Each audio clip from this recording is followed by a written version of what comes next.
everyone, my name is Sukanshi B and this is my project of rainwater harvesting. Rainwater harvesting is a way of collecting rainwater when it rains rather than let it go to waste. In my model, rainwater is collected in the rainwater harvesting unit when it rains. To demonstrate this, I will pour water from my glass.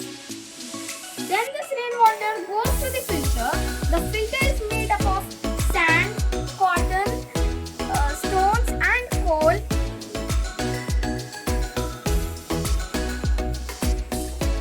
Then the water goes to the well.